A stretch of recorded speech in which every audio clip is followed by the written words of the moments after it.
गहरे और सुनसान जंगल में एक खूबसूरत ज़ीब्रा अपने दो नन्हे बच्चों के साथ रहता था। दिन के वक्त जंगल बहुत पुरसुकून लगता, पर जैसे ही रात होती, दरख्तों के दरमियान अजीब आवाजें गूंजने लगती। जंगल के जानवर कहते थे कि वहां एक खौफनाक चीता रहता है, जो रात के अंधेरे में शिकार करता है और किसी को नजर भी नहीं आता।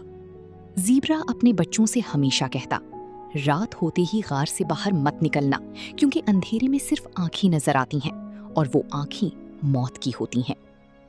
एक रात तेज हवा चल रही थी, आसमान पर काली बादल थे और हर तरफ डरावनी खामोशी फैली हुई थी। अचानक झाड़ियों से ग़ की आवाज आई। दोनों बच्चे खौफ से अपनी माँ के साथ चिपक गए। उसी वक्त दूर अंधेरे में दो सुर्ख आंखें चमकी।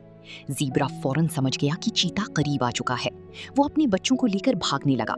जंगल में सूखे पत्तों की आवाज गूंज रही थी। पीछे से चीते के पंजों की धमक तेजी से करीब आ रही थी। अचानक एक बच्चा फिसलकर जमीन पर गिर गया।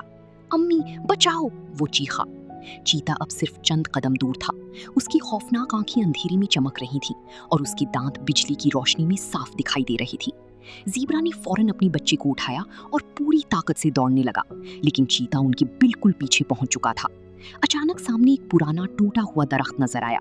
ज़ीब्रा ने अपने बच्चों को उसके अंदर छुपा दिया और खुद चीते के सामने खड़ा हो गया। चीता दहाड़ते हुए उस पर झपटा। पूरा जंगल कांप उठा। बच्ची दरख्त के अंदर छुपी कांप रही थी। बाहर सिर्फ चीखों और गुर्राने की आवाजें आ रही थीं। फिर अचानक सब खामोश हो गया। कुछ देर बाद बारिश शुरू हुई। नन्हे बच्चे डरते डरते बाहर निकली, मगर वहां कोई नहीं था। सिर्फ जमीन पर चीते के पंजों के निशान थे और उनके बाप के जिस्म पर लगी चंद सफेद पट्टियां बारिश में भीगी हुई पड़ी थीं।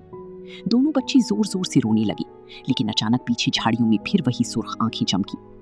कहानी खत्म। सबक: माँ बाप अपनी जान खतरे में डालकर भी अपने बच्चों की हिफाजत करते हैं। बहादुरी खौफ ना होने का नाम नहीं, बल्कि खौफ के बावजूद अपने प्यारों को बचाने का नाम है। और कभी कभी जंगल की सबसे खौफनाक चीज चीता नहीं, बल्कि अंधेरा और उसमें छुपी हुई नामालूम आवाजें होती हैं।